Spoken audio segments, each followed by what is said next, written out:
She thought all she'd inherited was an abandoned log cabin deep in the woods. No plumbing, no electricity, no warmth, just dust. Silence and the echo of being left behind. But beneath its crumbling floorboards, she uncovered a stone vault sealed for decades. Inside, hundreds of letters, written by a father who never said "I love you" out loud, but left every word she needed to hear. Before we begin, make sure to subscribe for more powerful stories like this, and drop a comment letting us know where you're watching from. The cabin hadn't been touched in over 20 years. Tucked deep in the Montana woods, it sat hunched between trees like it was hiding, forgotten by time, swallowed by silence. June stood just beyond the tree line, boots crunching dead pine needles, suitcase in one hand, keys in the other. The air was sharp, wild, and unfamiliar. It was the only thing her father left her. The rest, the house in town, the vehicles, the savings, all of it had gone to her younger brother, Nathan. According to the will, it had always been understood. June got the cabin, a place no one had spoken about in years, a place she barely remembered, only flashes of winters long ago. Wood smoke, her father's laugh, the scent of cedar on his flannel. She hadn't cried when the lawyer read the will, not when Nathan shook her hand like a stranger, not when she packed what little she had. But standing there in front of the moss-covered door, she felt it. Not anger, not loss, a quiet ache in her chest that whispered, "You were never supposed to inherit comfort. You were meant to uncover something else." And so, June opened the door and stepped into the dust. The door groaned open with the sound of old grief. Inside, the air was cold and stale, like it had been holding its breath for decades. Dust hung in the sunlight like ghosts, and June stood in the threshold a moment longer, letting her eyes adjust. Everything was exactly as she remembered, and nothing was. The stone fireplace, once the center of warmth, was now blackened and crumbling. A rocking chair leaned against the wall, still, as if waiting for someone who never came back. And above the mantel, a faded photograph of her father in his 20s still clung to the frame, crooked and smiling. She set her bag down on the worn wooden floor. The echo of it hitting the boards felt too loud in the silence. June hadn't come here to live. Not really. She hadn't come to prove anything either. She came because she had nowhere else to go. Her apartment lease had ended 2 weeks after the funeral. Nathan had offered her help in the way someone offers a half-empty bottle of water to a person drowning. And the truth was, she didn't want anything from him. The cabin wasn't comfort, but it was hers. Or, at least, it had been given to her with intention, even if she didn't understand it yet. That night, she lit a fire with what dry wood she could find in the back. The chimney coughed smoke into the room like it had forgotten how to breathe. June wrapped herself in 2 coats and sat on the floor with a tin mug of instant coffee. She listened to the wind whisper through the cracks in the windows. And for the first time since the reading of the will, she whispered back, "Why this place, Dad?" She didn't expect an answer, but something about speaking into that silence made her feel less hollow. The next morning, she began exploring, not just for supplies but for meaning.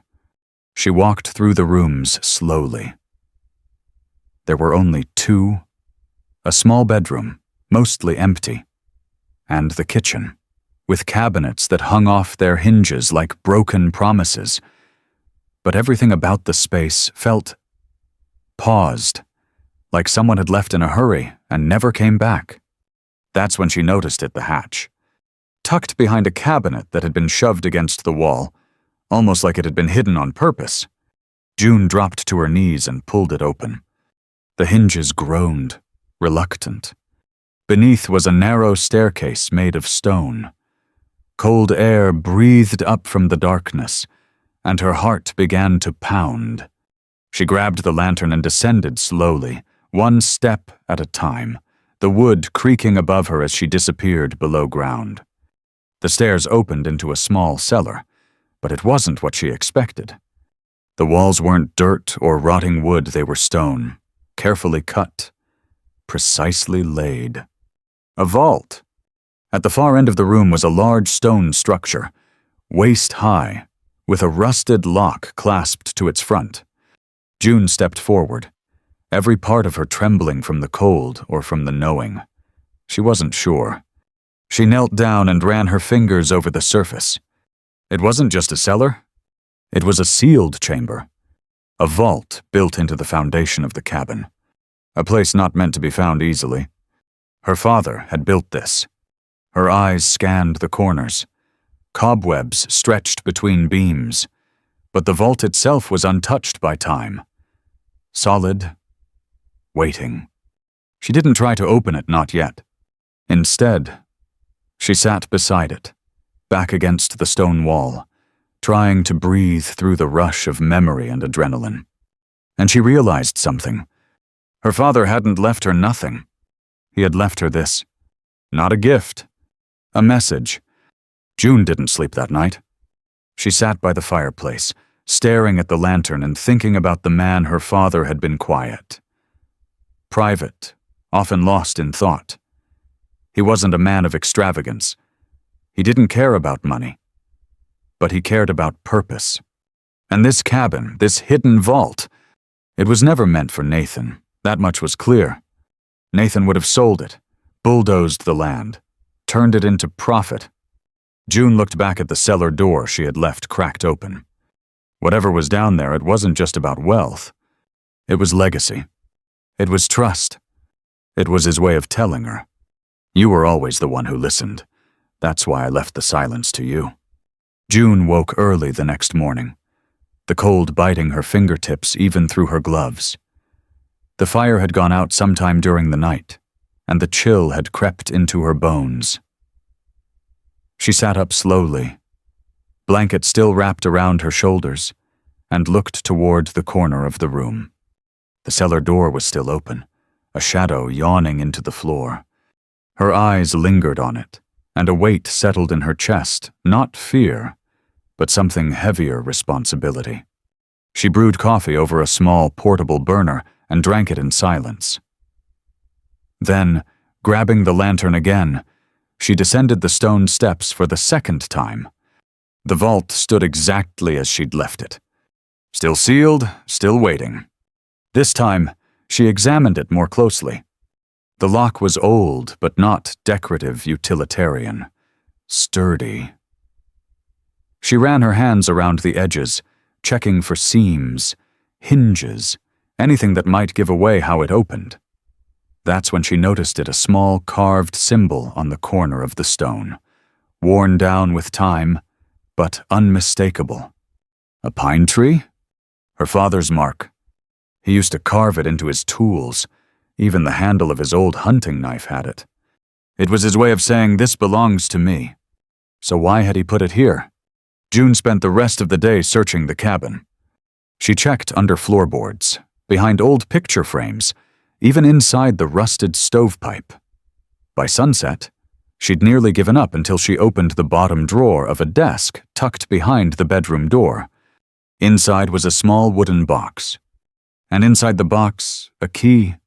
Not old-fashioned or ornate, just solid, cold brass. She held it in her hand for a long time before going back down into the cellar. Her fingers trembled as she slid it into the lock. It turned with a loud click, echoing through the stone like a held breath finally being released. For a moment, she didn't move.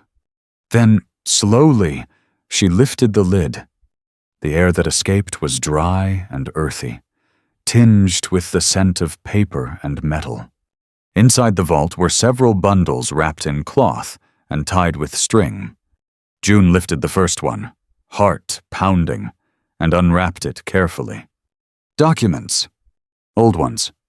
Land deeds, survey maps, letters, records of ownership, some handwritten, others typed on yellowing paper. Her father's name appeared again and again, along with her grandfather's. At the bottom of the stack, she found something wrapped in wax paper. She peeled it back to reveal bars. Gold? 3 of them, heavy and dull with time. She swallowed hard, breath catching in her throat. She reached for the next bundle, and the next. It was like peeling back layers of a life she'd never been invited to understand. Her father had kept it all quietly, meticulously.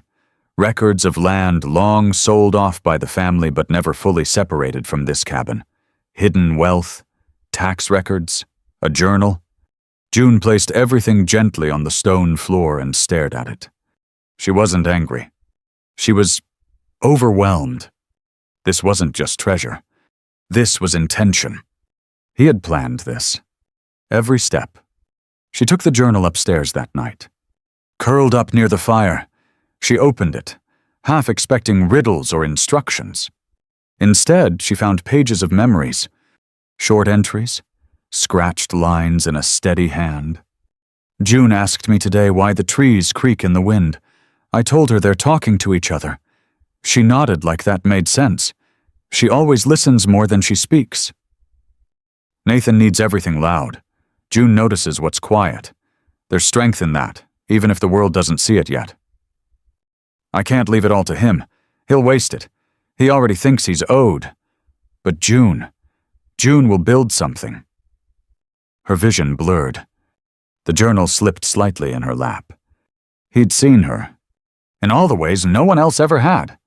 She stayed in the cabin for days after that. Not hiding. Not escaping. Claiming. She organized the documents, scanned them, labeled them, brought a small safe up from town and stored the gold bars inside. The money, if she chose to sell it, could change everything. But she wasn't sure she wanted to, because the true discovery wasn't what the vault held. It was why it had been given to her. The real inheritance wasn't wealth. It was being trusted with a story no one else had been asked to carry. And for the first time since the funeral, June felt like she hadn't lost a father. She had found the part of him that had always been waiting to be known. June stopped keeping track of the days. Time didn't move the same way in the cabin. There were no deadlines, no traffic, no inbox, no one asking her to explain herself. There was only the sound of the wind in the trees, the crackle of the fire, and the steady rhythm of her own breath finally audible after years of being drowned out. She woke with the sun, wrapped herself in her father's old flannel, and made coffee in the tin pot he used when she was a child. Her mornings were quiet, intentional. She read his journal, a few pages at a time, never rushing, letting each line settle. Sometimes she laughed, sometimes she cried, but mostly she listened, not just to his words, but to what he'd left behind. And with every passing day, she realized something she had never dared to believe before. She wasn't the forgotten one. She had been chosen. It changed everything.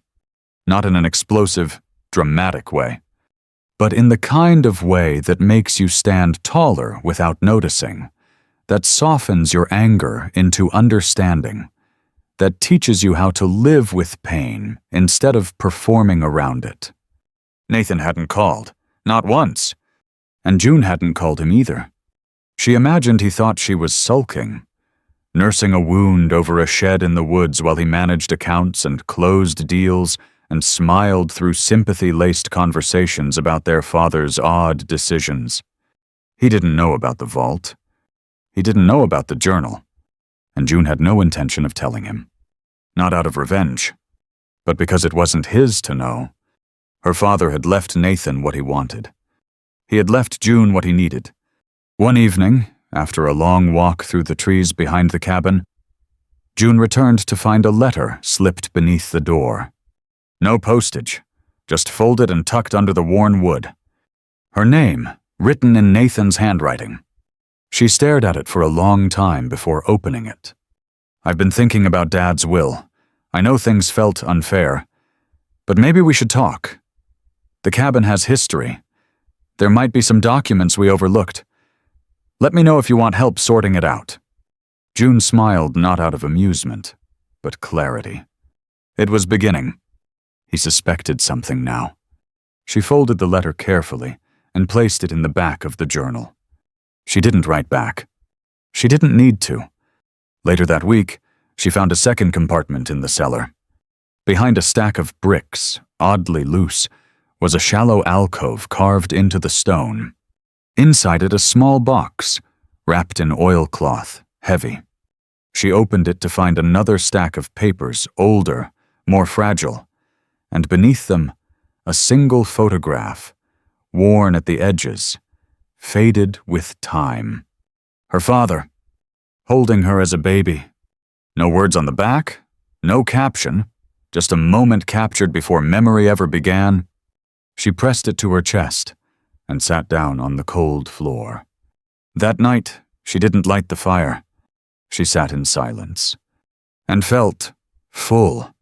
She started writing letters of her own, not to send, but to say the things that had never been said, to her father, to her younger self, even to Nathan, though she never signed them.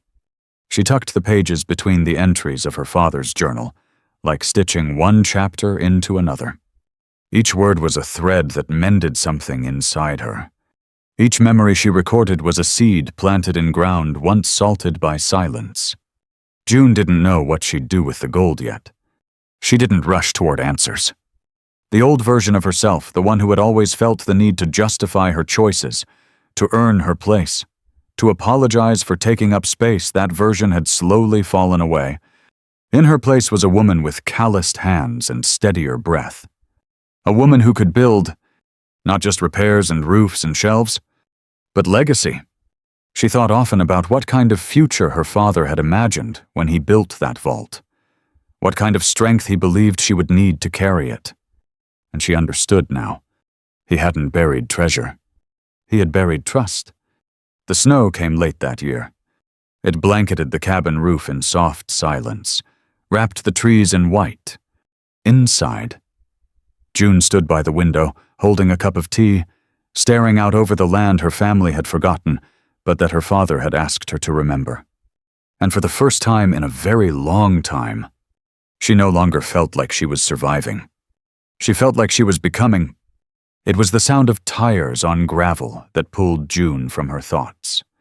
She had just finished stacking the last bundle of chopped wood near the porch when she heard it slow, deliberate crunching, the kind that doesn't belong in places meant to be forgotten. She turned toward the tree line, squinting through the falling snow. A dark green pickup truck sat idle on the old trail. The engine cut. A door opened, then closed. A man stepped out.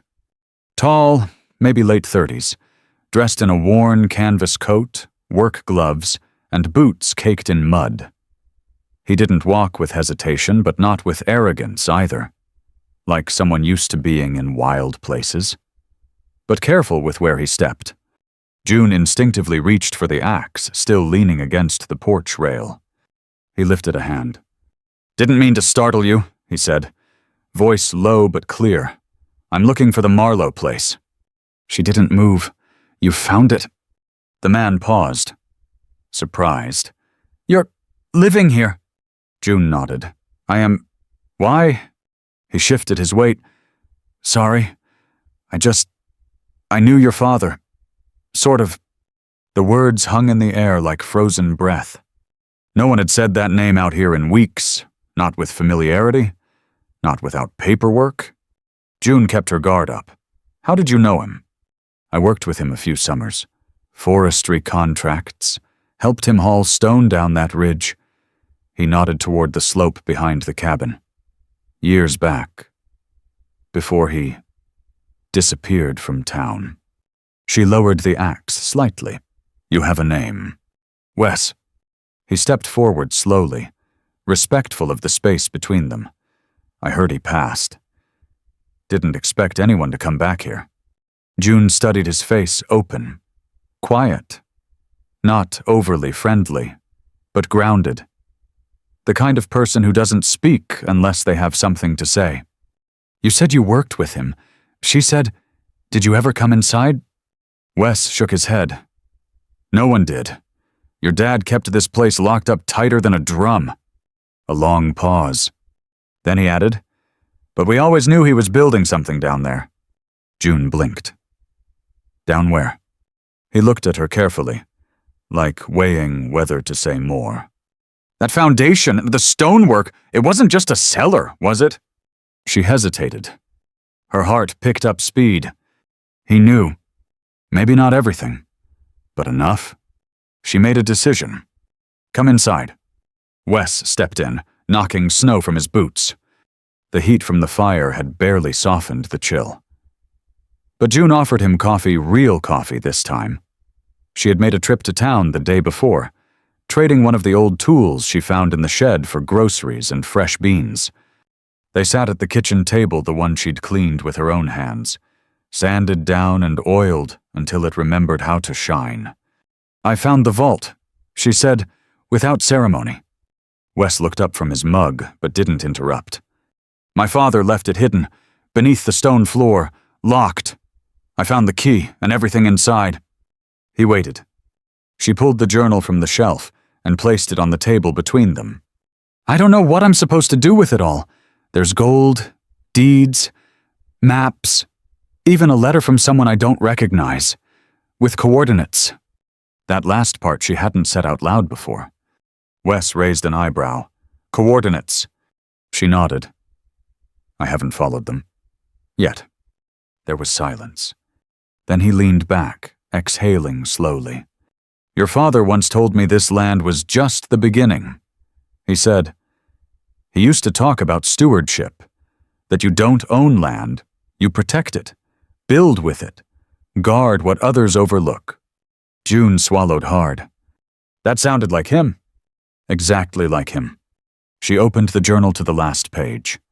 A small slip of paper had been folded into it. "Sonseptiwendation, want to Chordian. Kontuankares, Todisatuen Satranse Sequandodenodarabu." That was all it said. "I thought it was sentimental. Maybe a memory spot," she said softly. "But now, I'm not so sure." Wes was already pulling out a folded topographic map from his coat pocket. "A habit," he said, "from working the woods." They found the spot together. It was close. Roughly 2 miles southwest, near a dried-up ravine that hadn't seen foot traffic in years. "Looks like a sinkhole nearby," Wes murmured. "Old runoff lines, easy to miss." June stared at the red circle he had marked with a pen. Her fingers curled around the edge of the table. It wasn't over. The vault wasn't the final secret. It was just the first door. Her father had left her the cabin, the journal, the gold. But maybe he had also left her a path. They left at sunrise. The sky was still painted in that soft, silvery light that only comes before the world fully wakes. June tucked the coordinates into her pocket, the journal into her backpack, and followed Wes down the narrow path that twisted beyond the tree line. She hadn't planned on trusting him this much, this fast. But something about his presence, the way he moved through the woods without disturbing them, the way he never tried to fill the silence with noise, reminded her of her father. Besides, something deep in her gut told her this wasn't a journey she was meant to take alone. The forest thickened as they moved farther from the cabin. The trail disappeared. The snow grew patchy, then turned to damp earth. Branches brushed their coats. Crows circled overhead, the kind of terrain no one crossed by accident. And yet, someone had, once, her father. Wes paused near a cluster of rocks and pulled out the map again. "Half a mile," he said, nodding toward a fallen log in the distance. June adjusted her pack, breath visible in the cold air. "Did he ever tell you about this place?" "No," Wes said. But he always spoke like there was something he hadn't finished. June looked ahead at the narrowing ravine. the hollow sound of wind between trees, and felt her heartbeat match the rhythm of her boots. The coordinates led them to the edge of a shallow drop, barely noticeable unless you knew to look. A sunken grove, maybe 10 feet deep, overgrown with brambles and covered in damp leaves. But at the center, beneath a layer of moss and soil, was stone. Flat, cut out of place in the wild. June knelt beside it, her hands trembling. She began brushing away debris slowly, carefully, revealing the edge of what looked like a stone slab, not unlike the top of the vault back in the cabin, only older, rougher. Wes joined her, clearing the opposite side. "It's a lid," he said, "and it's been sealed." They dug for what felt like hours, not with tools, just their hands, sticks, anything they could find. Eventually, June found an iron ring embedded in the stone. She looked at Wes. Together, they pulled. The stone lifted with a groan of protest, then gave way, just enough to wedge a shoulder in and push. The air that came out was colder than the earth around them. It wasn't just a box. It was a chamber. June descended first. Wes followed.